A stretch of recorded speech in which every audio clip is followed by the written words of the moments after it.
Por favor, suscríbete al canal. Tu suscripción nos ayuda a compartir más historias como esta con el mundo.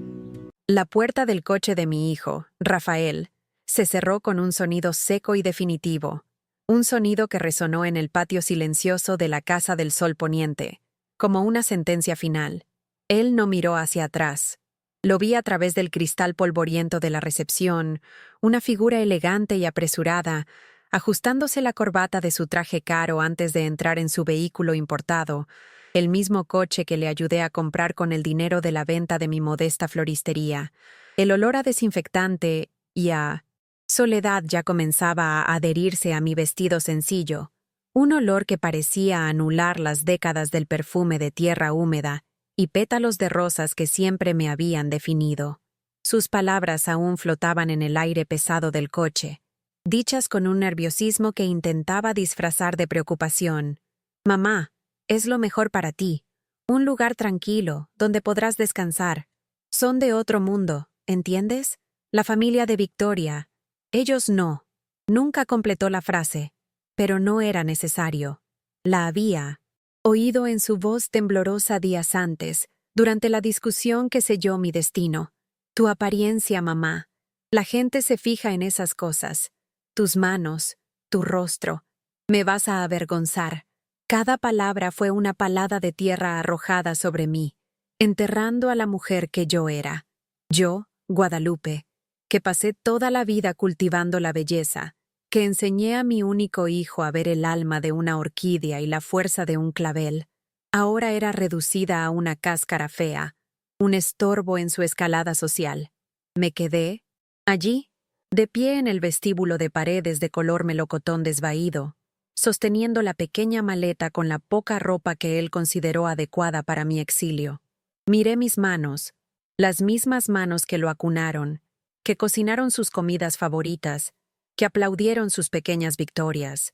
Las manchas de la edad y las venas abultadas, que antes eran un mapa de mi vida de trabajo y dedicación, ahora parecían pruebas de un crimen. El crimen de envejecer, el crimen de ser pobre.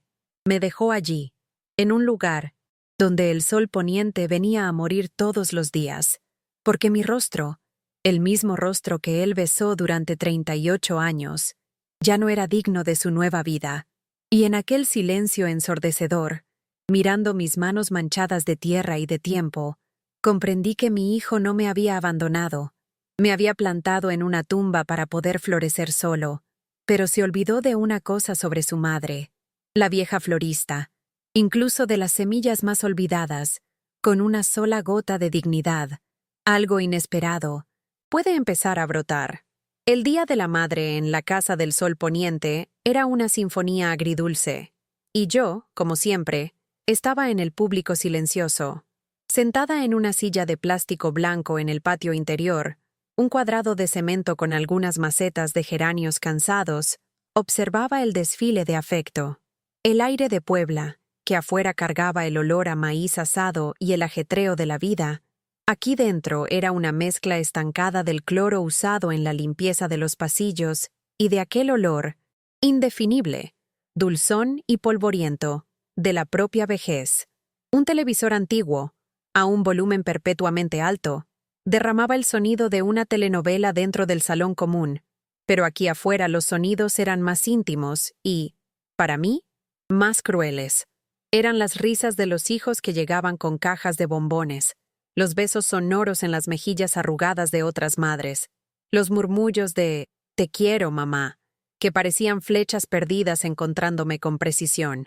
Yo me encogía en la silla, tratando de hacer mi cuerpo pequeño, mi luto invisible. Llevaba un vestido floral desvaído, una ironía que me hería cada vez que miraba la tela. Las flores, que fueron mi lenguaje, mi arte y mi sustento, ahora eran solo un estampado gastado en un cuerpo que mi hijo consideraba inútil. Otras residentes exhibían sus ramos como trofeos. Doña Elvira, con sus manos temblorosas de Parkinson, apenas podía sostener las docenas de rosas rojas que su hija trajo. Carmencita, que pasaba los días llorando de nostalgia, ahora sonreía con el rostro enterrado en un ramo de lirios blancos. Cada pétalo de color en el patio Era un recordatorio de mi propia sequedad, de mi invisibilidad. No esperaba nada. Rafael había sido claro. Las visitas llamarían la atención, y lo último que él quería era atención sobre dónde estaba su madre. Así que yo solo me sentaba, con las manos cruzadas en el regazo, sintiendo el débil sol de la tarde en mi rostro e intentando no pensar en cómo esas mismas manos, un día, fueron capaces de crear jardines enteros de la nada. Fue entonces cuando la vi por primera vez. Una mancha de color y vida en medio del beige y el gris del asilo. Una joven, quizás de 20 años, con largos cabellos negros recogidos en una trenza y ojos brillantes de una energía que hacía mucho no se veía por aquí.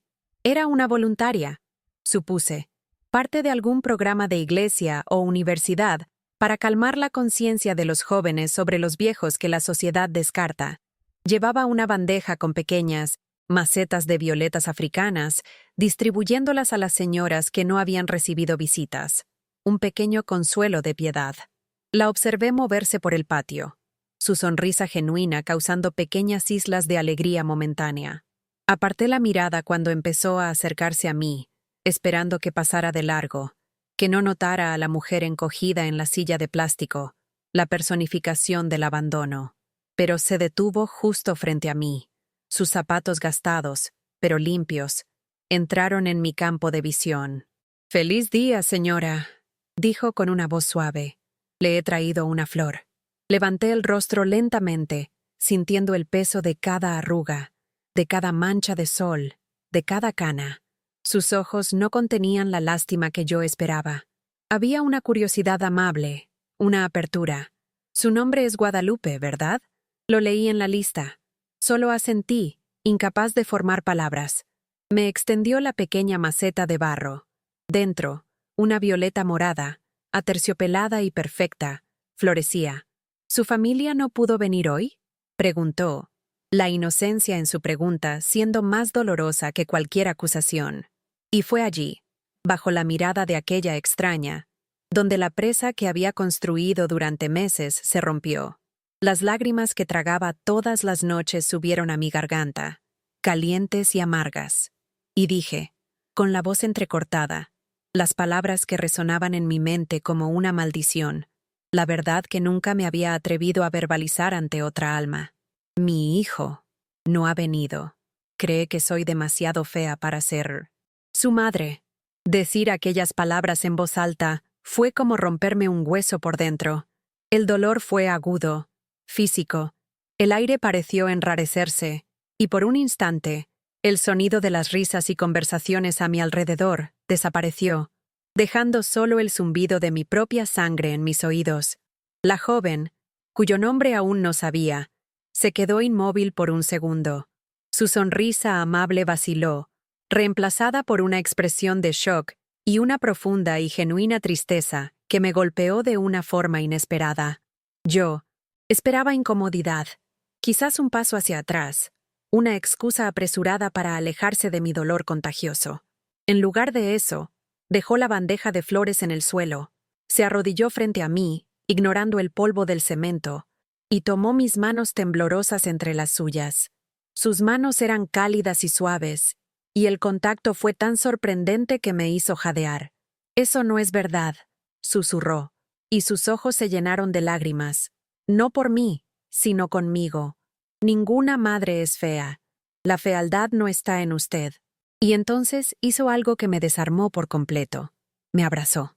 No un abrazo formal o apresurado, sino un abrazo fuerte, protector, como si intentara juntar los pedazos de mi dignidad que estaban esparcidos por el suelo. Me permití derrumbarme en sus brazos, mi cuerpo temblando con sollozos silenciosos que sacudían mis huesos cansados. Era el primer contacto humano afectuoso que recibía en meses, desde el abrazo culpable y rápido de Rafael en la puerta de este lugar. El olor de su champú, algo como coco y vainilla, era el olor de la vida, del mundo exterior, de la normalidad de la que había sido amputada. No dijo nada más. Solo se quedó allí, sosteniéndome mientras yo lloraba la humillación, la soledad, y el dolor de ser rechazada por la única persona en el mundo a la que había amado incondicionalmente. Aquel abrazo de una completa extraña fue un acto de rescate. No borró la herida, pero la limpió, permitiendo que el aire entrara por primera vez, mostrándome que la vergüenza que Rafael me impuso no tenía por qué ser mía. La vergüenza le pertenecía a él. Cuando finalmente me aparté, secándome el rostro con el dorso de las manos, la joven todavía estaba allí, mirándome con una compasión que era un bálsamo. «Me llamo Sofía», dijo finalmente. «Perdí a mi abuela el año pasado. A ella también le encantaban las violetas. Había un puente allí, una conexión forjada en la pérdida y la nostalgia». Cogió la pequeña maceta del suelo y la colocó delicadamente en mi regazo. «Por favor, quédesela». Miré la pequeña planta, sus hojas verdes y robustas, y su flor de un morado intenso y aterciopelado. Era tan pequeña, pero tan llena de vida. En ese momento, la violeta dejó de ser un premio de consolación y se convirtió en un símbolo. Era una prueba de que alguien me había visto, no a la vieja abandonada, no al estorbo feo, sino a Guadalupe. Sofía se quedó conmigo el resto de la tarde, escuchando en silencio mientras las palabras, antes atrapadas, comenzaban a fluir. Hablé de mi floristería, de cómo sabía el secreto para hacer florecer las gardenias, del olor de la tierra después de la lluvia, del marido que perdí demasiado pronto y del hijo que crié para ser un buen hombre, sin entender en qué punto del camino se había perdido. Sofía no ofreció consejos fáciles ni falsas esperanzas. Solo escuchó, y su acto de escuchar fue el mayor regalo que podría haber recibido. Cuando el sol comenzó a ponerse, pintando las paredes desvaídas con tonos de naranja y rosa, y las otras familias comenzaron a despedirse, ya no me sentí tan sola. Todavía era una mujer abandonada en un asilo, pero ahora, sosteniendo aquella pequeña maceta, algo había cambiado dentro de mí. Aquel día, al sostener aquella violeta, no sabía que estaba sosteniendo una semilla que no era para mi hijo, ni para el recuerdo de lo que había perdido. Era una semilla solo para mí. Y estaba a punto de descubrir que, incluso en el suelo más olvidado y árido, la vida aún se empeñaba en encontrar un camino hacia la luz. Antes de la Casa del Sol Poniente, existía el Jardín de Lupe. Mi pequeña floristería no era un negocio, era una extensión de mi alma. La heredé de mi madre, así como heredé el don con la tierra. Las paredes eran de un azul vivo, siempre un poco descascaradas por la humedad, y el suelo de cemento estaba permanentemente manchado de tierra. El aire allí dentro era mi propia definición de paraíso, una mezcla del olor dulce y picante de los claveles, la fragancia empolvada de las gardenias y el aroma verde y limpio de los tallos recién cortados.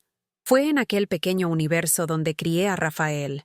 Tras la muerte de su padre, un hombre bueno arrebatado demasiado pronto por una fiebre que los médicos no supieron curar, Rafael se convirtió en el centro de mi mundo. Cada flor que vendía, cada arreglo que montaba para bodas y bautizos, era un ladrillo en la construcción de su futuro. Recuerdo las noches en que me quedaba hasta tarde, con las manos doloridas y arañadas por las espinas de las rosas, para asegurarme de que tuviera el mejor uniforme del colegio.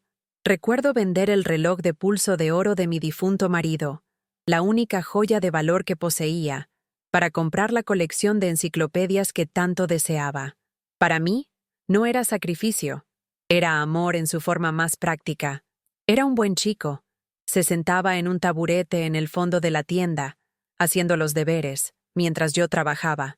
Le enseñé a diferenciar un tulipán de una anémona, a entender que la belleza más resistente a menudo proviene de las raíces más profundas. Prometía que, cuando creciera, me compraría el invernadero más grande de Puebla, para que mis manos nunca más se volvieran ásperas. Éramos nosotros dos contra el mundo, y nuestro pequeño jardín era nuestra fortaleza. El amor era el suelo fértil del que todo brotaba. El cambio fue sutil, como una helada que llega de noche y solo se percibe por la mañana, en el brillo frágil que cubre los pétalos.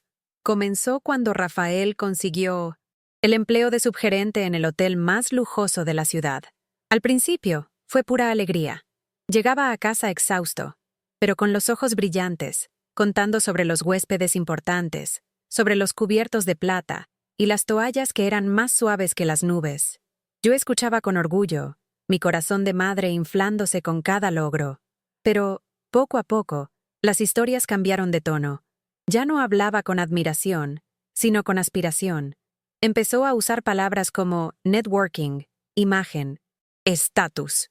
La primera vez que me corrigió fue como un pequeño pinchazo de aguja. Mamá, por favor, no uses esa jerga. La gente se fija. Luego, vinieron las críticas a mi ropa. Ese vestido es precioso, mamá, pero quizás es demasiado colorido, demasiado mexicano. Lo decía con una sonrisa forzada, como si me estuviera haciendo un favor, educándome para un mundo que yo nunca habitaría. Las visitas a la floristería se hicieron más raras. Alegaba cansancio, reuniones tardías. Cuando venía, parecía incómodo, como si el olor a tierra y flores fuera algo de lo que necesitaba purificarse antes de volver a su universo aséptico de mármol y aire acondicionado. Empezó a avergonzarse de nuestra casa, de nuestra calle, de la vida que lo había nutrido. El invernadero que me prometió fue olvidado, reemplazado por el deseo de un coche importado y un apartamento con vistas a la parte noble de la ciudad. El suelo fértil de nuestra relación estaba siendo lentamente envenenado por su ambición, y yo, la jardinera, lo presenciaba todo impotente, viendo cómo la planta que más amaba comenzaba a volverse contra el sol que la calentó. La primera humillación pública, la que dejó una cicatriz imborrable, ocurrió un jueves por la noche. Rafael decidió, en un impulso que después comprendí que era calculado, dar una pequeña cena en nuestra casa para su jefe y la hija de éste, Victoria, con quien estaba empezando a salir. Me dijo que era para demostrar que tenía raíces, que era un hombre de familia. Pasé 2 días en un frenesí de alegría y nerviosismo. Lustré las pocas piezas de plata que tenía, fregué el suelo hasta que brilló y cociné su plato favorito, mole poblano, una receta que llevaba en mi familia por generaciones. Estaba tan orgullosa, tan feliz de conocer por fin a la gente importante de su nueva vida. Cuando llegaron, me sentí inmediatamente inadecuada. Su ropa, su forma de hablar, el regalo caro que trajeron, una botella de vino que probablemente costaba más de lo que yo ganaba en una semana. Todo creaba una barrera invisible. Intenté ser una buena anfitriona. Serví la comida en mi mejor vajilla. Durante la cena, tratando de romper el silencio incómodo, empecé a contar una historia divertida sobre Rafael cuando tenía 7 años, cuando intentó vender un ramo de dientes de león a nuestra vecina. La contaba con una sonrisa, recordando la dulzura de aquel momento. A mitad de la frase, sentí un golpe agudo en mi espinilla, debajo de la mesa. Era el zapato caro de Rafael. Lo miré, confundida, y vi su rostro. Una sonrisa forzada estaba en sus labios, pero sus ojos eran fríos, llenos de furia y pánico. Mi madre, siempre con sus historias del campo, dijo, riendo de una manera que no llegaba a sus ojos. Se volvió hacia su jefe. Es todo un personaje. La palabra personaje me golpeó como una bofetada. No era una persona, era un personaje pintoresco, una anécdota bochornosa. Sentí que la sangre huía de mi rostro. Murmuré una disculpa y me retiré a la cocina, donde permanecí el resto de la noche, escuchando las risas ahogadas al otro lado de la puerta. Yo era la cocinera, la sirvienta, la extraña en mi propia casa. La segunda humillación fue más silenciosa, pero cortó más profundo. Sucedió algunos meses después. El noviazgo con Victoria iba en serio, y los planes de boda comenzaban a susurrarse. Nunca me había encontrado formalmente con ella. Rafael siempre tenía una excusa. Está muy ocupada, mamá. Su padre es muy protector. La verdad, sospechaba. Era otra. Una noche, ya estaba acostada, pero no podía dormir. La puerta de mi cuarto estaba entreabierta, y oí a Rafael hablando por teléfono en la sala, con voz baja y tensa. Creía que yo estaba dormida. Era Victoria. No podía oír lo que ella decía, pero la respuesta de él fue clara como un cristal que se rompe. Lo sé, mi amor. Sé que tenemos que ahorrar para la entrada del apartamento. No, no es que no quiera. Es que es complicado ahora. Hubo una pausa, y entonces llegaron las palabras que se convirtieron en el clavo en mi ataúd emocional. Es una carga, ¿entiendes? Tener una boca más que alimentar, un gasto que no estaba en los planes. No dijo mi nombre. No era necesario. Yo era la boca extra. Yo era la carga. Yo, que había pasado hambre para que él comiera, que me había convertido en un enredo de deudas para pagar su educación, ahora era reducida a una columna en su libro de contabilidad, un obstáculo para su felicidad conyugal y financiera. Me quedé inmóvil, en la cama, conteniendo la respiración, sintiendo un frío que no venía de la ventana abierta. Era un frío interno, el hielo de la obsolescencia. Aquella noche, comprendí que ya no formaba parte de su ecuación de vida. Era un problema a resolver, una carga de la que deshacerse. El amor incondicional que le había dado ahora tenía un precio, y él ya no estaba dispuesto a pagarlo. A partir de aquella noche, una niebla de soledad comenzó a instalarse sobre mí, tan densa como la neblina matutina de Puebla. Mi cuerpo empezó a sentir el peso de mi tristeza. Una artritis obstinada se instaló en mis manos, convirtiendo el simple acto de sostener una taza de café en un desafío doloroso. Cuidar de mis macetas, mi única alegría restante, se convirtió en una tarea ardua. Los pétalos parecían marchitarse en simpatía conmigo. La casa, antes un santuario, se convirtió en un mausoleo de recuerdos. El silencio era un compañero constante y opresivo, roto solo por las visitas cada vez más cortas e impersonales de Rafael. Ya no me miraba a los ojos. Sus conversaciones eran monólogos sobre los preparativos de la boda, un evento al que claramente no sería invitada. Fue entonces cuando los folletos comenzaron a aparecer en la mesa de la cocina. Folletos brillantes con fotos de ancianos sonrientes, jugando a las cartas y caminando por jardines perfectamente cuidados. La Casa del Sol Poniente, decía uno de ellos. Un hogar para sus seres queridos en la tercera edad. Rafael presentó la idea, con la frialdad de un cirujano. Es por tu bien, mamá. Tu salud es frágil. Allí tendrás enfermeras, médicos, cuidados que Victoria y yo no podremos darte. Hablaba de mí como si yo no estuviera allí, usando mi salud como excusa para su vergüenza. La burocracia del abandono fue la parte más inhumana. Me llevó a conocer el lugar, y mientras la administradora hablaba sobre las reglas y los horarios, Rafael solo asentía, evitando mi mirada, ansioso por terminar de una vez.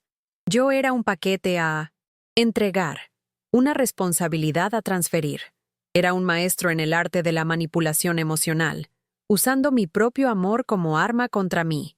Cada argumento suyo era un arma de doble filo, hiriéndome a mí mientras lo absolvía a él. Piénsalo como un último sacrificio por mí, mamá, dijo un día, con los ojos llenos de una falsa sinceridad que había perfeccionado. Es solo por un tiempo, hasta que nos establezcamos. Si te quedas aquí sola, viviré preocupado. No podré concentrarme en mi trabajo, en mi boda. No quieres eso, ¿verdad? Sabía que no. Sabía que mi instinto primordial siempre fue protegerlo, garantizar su felicidad, incluso a costa de la mía. Me hizo creer que ir al asilo era un acto de amor maternal, mi bendición final para su nueva vida. Su voz, diciendo que yo lo avergonzaría, se convirtió en mi propio pensamiento. Empecé a mirarme en el espejo y a ver lo que él veía, una mujer vieja, con arrugas profundas, canas y manos de trabajadora, una reliquia de un pasado humilde, que él estaba desesperado por borrar. Su vergüenza se transfirió a mí, una capa pesada que acepté llevar. Al final, accedí, no porque creyera en sus mentiras sobre cuidados médicos o sobre ser temporal. Accedí porque estaba agotada de luchar por un lugar en su vida, agotada de intentar ser digna de su amor. Si mi ausencia era el precio de su paz, lo pagaría. Dejar mi casa, mi historia, mis flores, fue como una pequeña muerte. El día que me llevó, cerré la puerta de la floristería, por última vez, y le entregué las llaves. Las tomó sin decir una palabra. La vida dentro de la Casa del Sol Poniente, antes de la llegada de Sofía, era una larga y monótona espera del fin. Los días se fundían en una masa gris de rutina. Despertar, tomar las medicinas, comer la comida insípida, sentarse en el patio, mirar a la nada, comer de nuevo, dormir. El sonido dominante era el del televisor alto o el de la tos seca de algún residente en el pasillo. Estaba rodeada de gente, pero la soledad era más profunda que nunca. Intenté conversar con las otras mujeres. Doña Elvira solo hablaba de las glorias de su juventud, atrapada en un pasado que ya no existía. Carmencita lloraba en voz baja todo el día, un lamento constante que se convertía en parte del ruido de fondo. Otras, como yo, parecían haberse rendido, construyendo altas murallas alrededor de sus dolores, con miradas vacías que no invitaban al acercamiento. La identidad de madre de Rafael me había sido arrancada, y sin ella, y sin mis flores, ya no sabía quién era Guadalupe. Solo era la ocupante de la habitación 12B. Mis pensamientos eran mi único y más cruel compañero. Repasaba cada sacrificio, cada gesto de amor, intentando encontrar el punto exacto en que todo salió mal. Veía el rostro de mi hijo en todas partes, en el joven enfermero, en el chico que repartía los periódicos, y cada vez el recuerdo de sus palabras, carga, boca extra, fea, venía como una ola, ahogándome una y otra vez. La esperanza era una planta que había dejado morir. Simplemente existía, un cuerpo respirando en una cama, una sombra esperando el sol poniente final. Semanas después del Día de la Madre, Sofía se convirtió en un persistente rayo de luz en aquella oscuridad. Sus visitas diarias eran breves pero constantes. Me traía pequeñas cosas, un mango fresco del mercado, una revista con fotos de jardines, o simplemente su presencia silenciosa. Empezó a hablar de una idea que parecía una locura: transformar el solar baldío en 1900, la parte trasera del asilo, un lugar lleno de escombros y malas hierbas, en un jardín comunitario. La administración, previsiblemente, fue hostil. «Eso traerá suciedad», dijo la directora.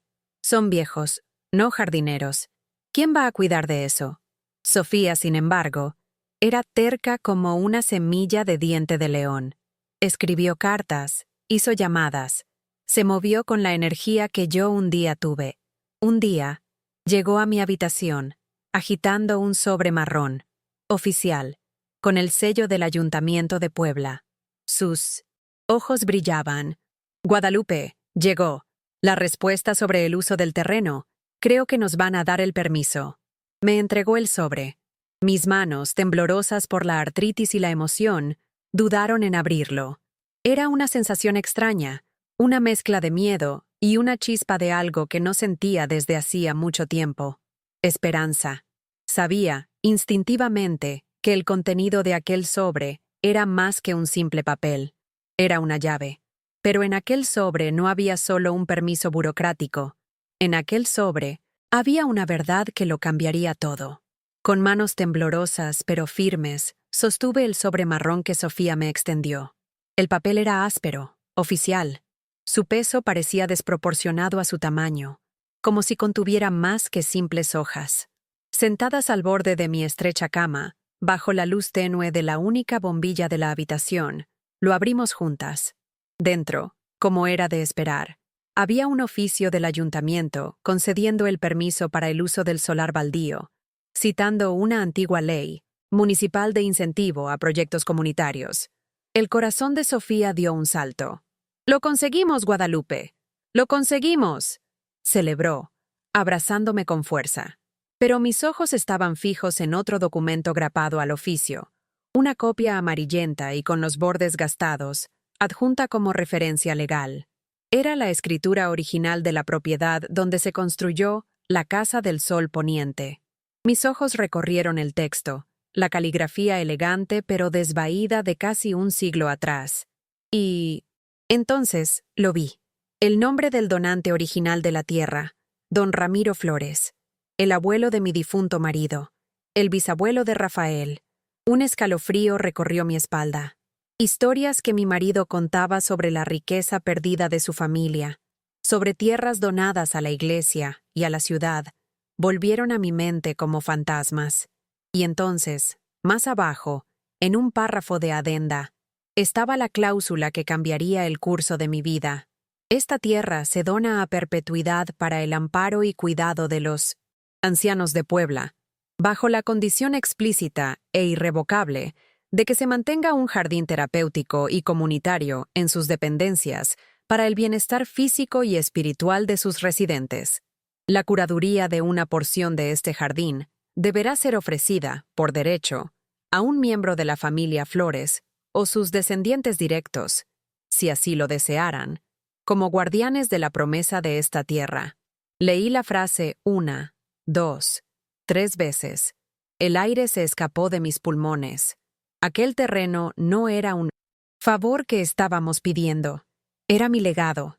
Aquel jardín no era un capricho. Era un derecho, una promesa grabada en la propia fundación del lugar que se había convertido en mi prisión. Un profundo silencio se instaló en la habitación, roto solo por mi respiración agitada. Sofía me miraba, con los ojos desorbitados por el asombro, comprendiendo lentamente la magnitud del descubrimiento. Pero la verdadera revolución ocurría dentro de mí. En ese instante, la imagen que tenía de mí misma, la de una vieja fea e inútil, abandonada por ser una carga, comenzó a resquebrajarse. La vergüenza que Rafael había derramado sobre mí, una capa espesa y sofocante, comenzó a hacerse añicos, cayendo a mis pies como yeso viejo. No era una intrusa, no era una carga, era una Flores por matrimonio, y mi hijo era un Flores por sangre. Era heredera de una promesa. El asilo no me estaba haciendo un favor al albergarme. Estaban violando un contrato sagrado, descuidando el alma misma de su misión. Aquel solar, baldío, cubierto de escombros, no era solo un espacio vacío. Era un símbolo de la negligencia, del olvido, de la forma en que habían convertido un lugar que debía ser de vida en un depósito de gente. Mi misión, de repente, se volvió clara y afilada como un trozo de cristal. Ya no se trataba de plantar unas cuantas violetas para alegrar mis días. Se trataba de desenterrar una justicia olvidada. Se trataba de honrar la memoria de una familia y de forzar a aquel lugar a cumplir su propósito. ¿No hay? Dolor del rechazo de Rafael, aún presente, fue súbitamente eclipsado por un sentimiento nuevo y poderoso, el de propósito. Miré mis manos, ya no con vergüenza de sus manchas y arrugas, sino con un nuevo respeto. Eran las manos de una jardinera, las manos de una curadora. Eran las manos que harían que aquella tierra muerta floreciera de nuevo, no por venganza, sino por derecho. La mujer que se encogía en las sombras había muerto. En su lugar, una guardiana silenciosa comenzaba a levantarse.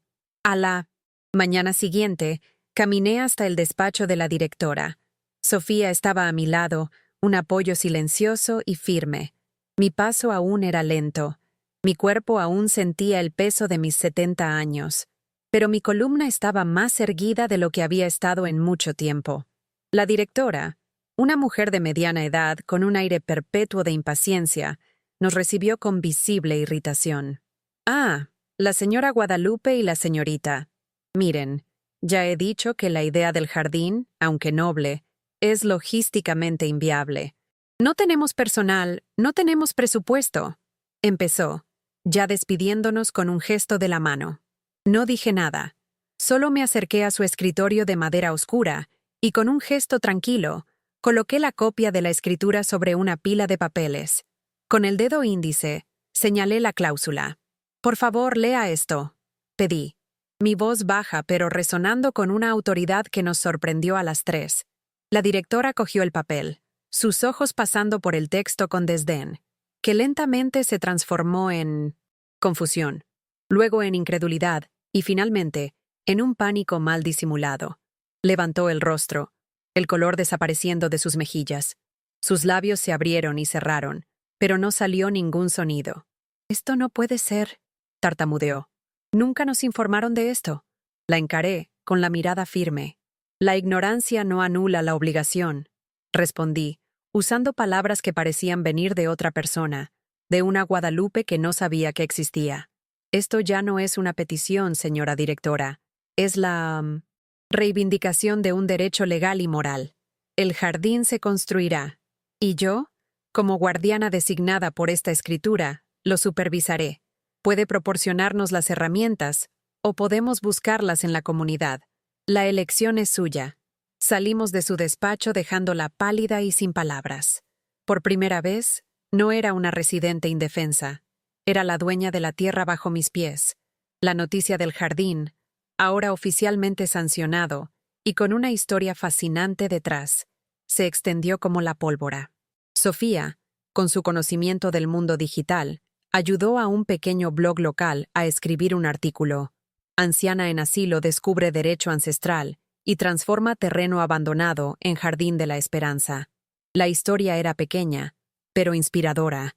Y así fue como Rafael se enteró. No llamó, no preguntó. Apareció.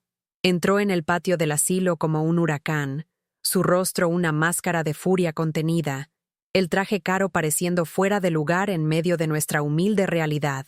Me encontró cerca del terreno, donde Sofía y yo, con la ayuda de otros 2 residentes animados, empezábamos a limpiar la basura. Me agarró del brazo, su fuerza sorprendiéndome. ¿Pero qué crees que estás haciendo? Siseó, la voz baja para no llamar la atención de los demás, pero cargada de veneno. ¿Dar entrevistas? ¿Convertirte en noticia?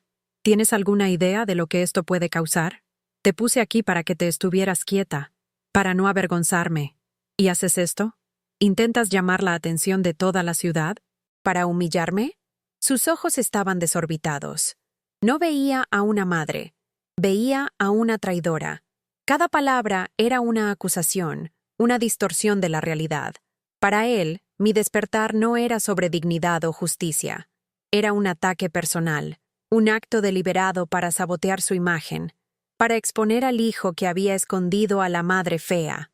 Me acusaba de hacer exactamente lo que más temía, hacer pública mi existencia, y por consiguiente, la suya también. Esta vez, no retrocedí. Me zafé de su agarre, con una fuerza tranquila que lo sorprendió. Lo miré directamente a los ojos, y por primera vez, no vi al niño que crié, sino al hombre asustado y cruel en que se había convertido. Su miedo ya no me intimidaba. Mi voz, cuando salió, era tan nivelada y serena como la superficie de un lago en un día sin viento. «¿Vergüenza, Rafael?», empecé, y el sonido de su nombre en mis labios sonó diferente, como si me dirigiera a un extraño. «¿Te atreves a hablarme de vergüenza? Vergüenza, hijo mío, es mirarse en el espejo todos los días sabiendo que mediste el valor de tu propia madre por la suavidad de su piel. Vergüenza es tratar a la mujer que te dio la vida como un mueble viejo que no combina con la decoración de tu nueva casa. Vergüenza es tener un corazón tan pobre que teme que el amor y las arrugas de su madre puedan manchar el brillo de tu éxito». Hice una pausa, dejando que mis palabras se asentaran en el aire entre nosotros. «Este jardín», continué, señalando la tierra desnuda, «no tiene nada que ver contigo. Siento decepcionarte, pero por primera vez en mucho, mucho tiempo, el mundo no gira a tu alrededor. Esto es sobre la memoria de tu abuelo. Es sobre la promesa de la familia Flores. Es sobre estas personas que, como yo, fueron descartadas y olvidadas. Y finalmente, es sobre mí. Es sobre mi decisión de que nadie, ni siquiera mi propio hijo, tiene el derecho de decirme que soy demasiado fea para florecer». Rafael se quedó mirándome, su rostro pasando de la rabia a la más completa perplejidad. Abrió la boca para responder, pero no le salieron las palabras.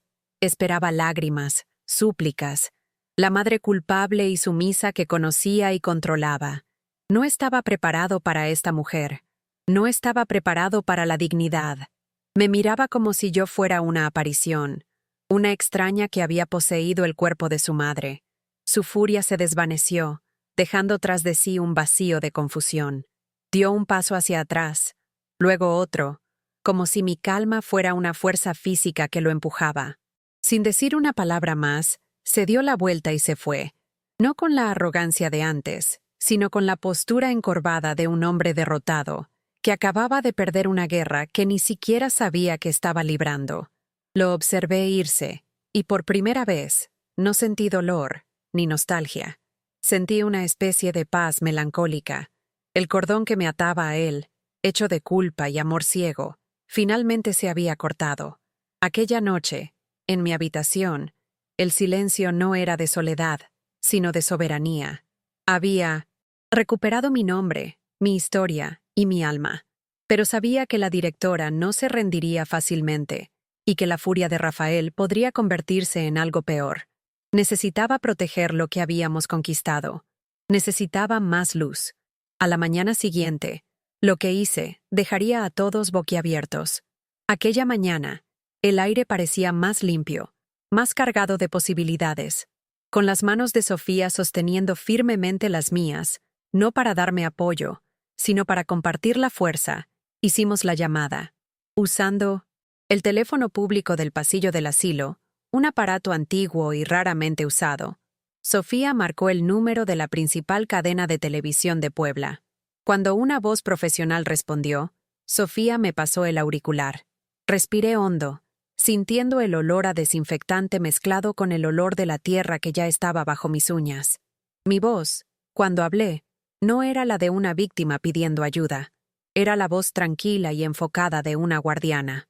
Mi nombre es Guadalupe Flores, dije. Llamo desde la PA, Casa del Sol Poniente. No llamo para presentar una queja, sino para compartir una historia sobre una promesa olvidada y un renacimiento. La tierra sobre la que se construyó este asilo fue donada por la familia de mi difunto marido, con la condición de que se mantuviera un jardín aquí.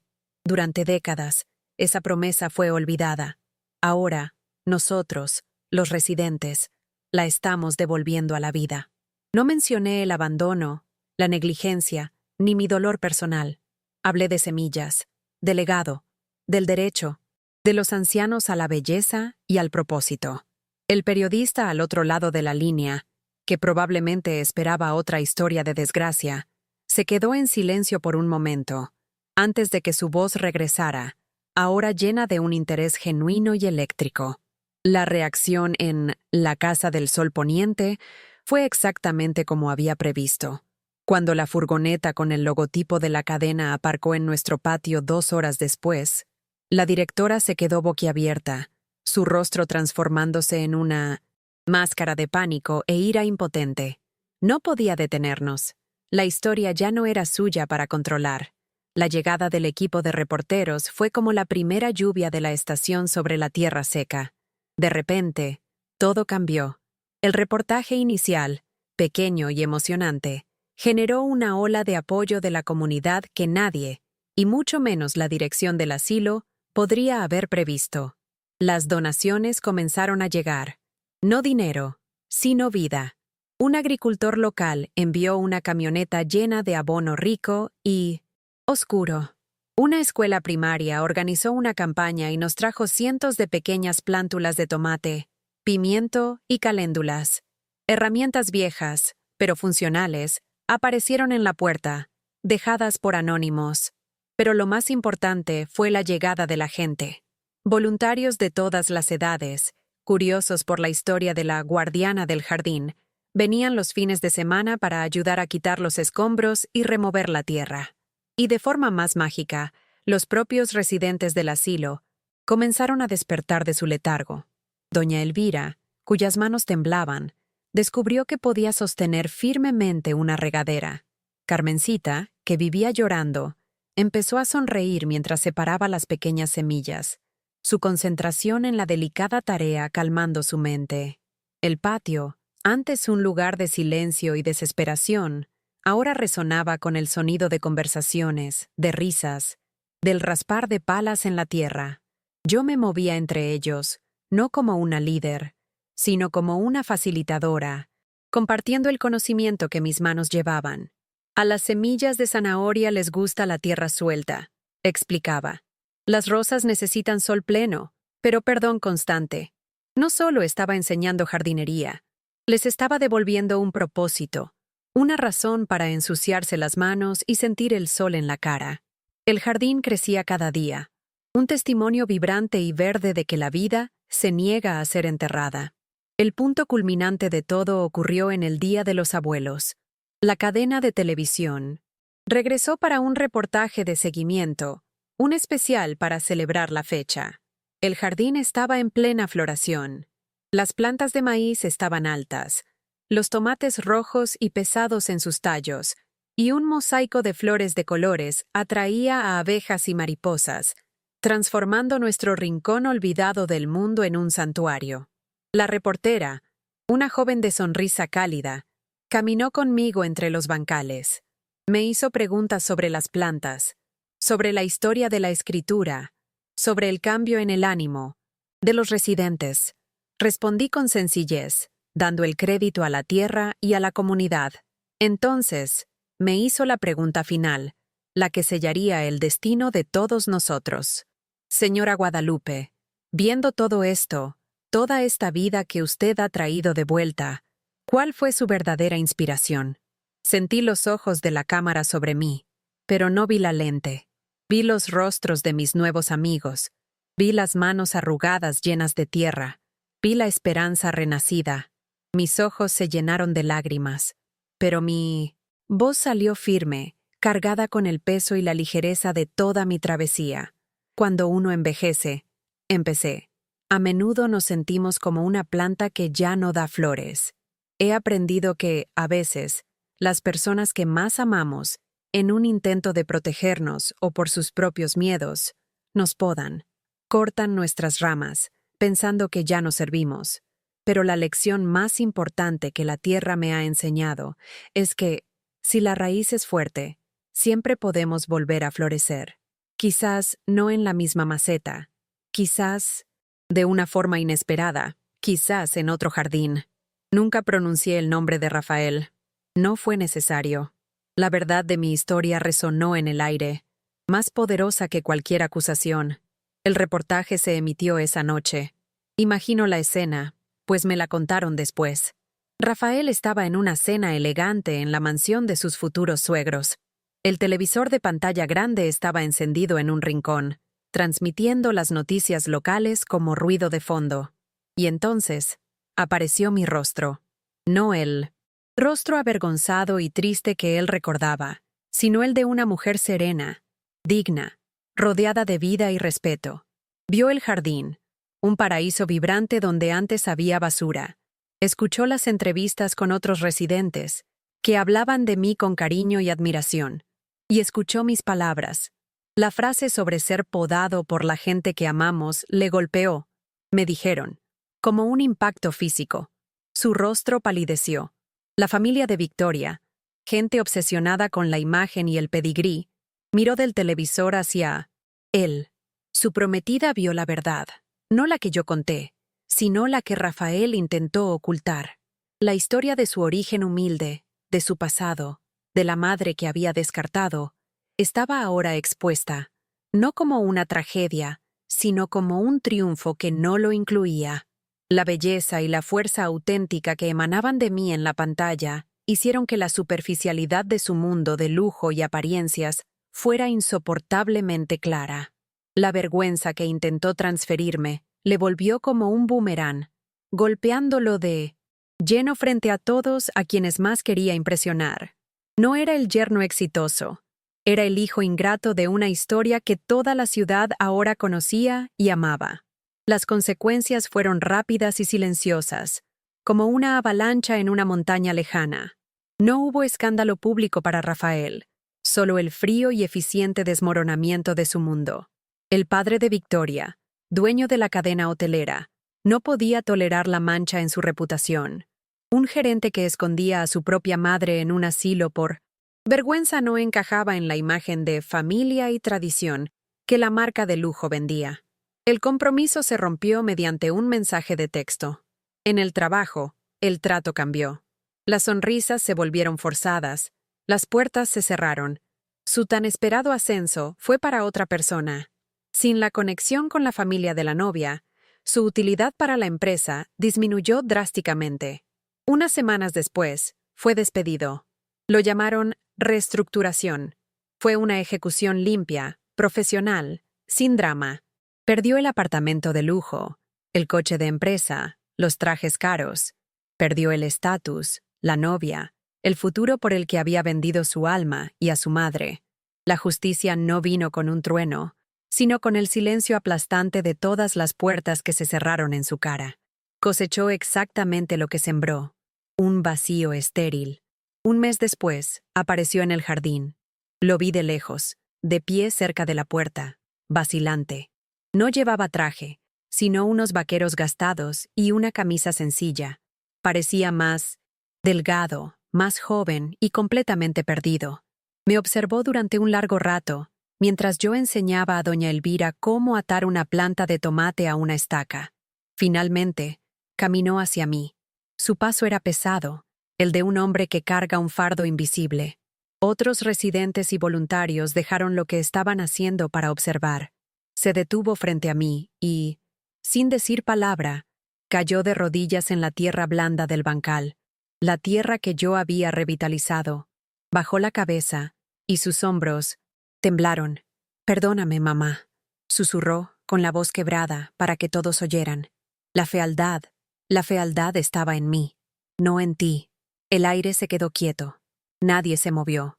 Miré a mi hijo, a mi niño, arrodillado en la tierra, cubierto por el polvo de su propio orgullo deshecho. No sentí triunfo.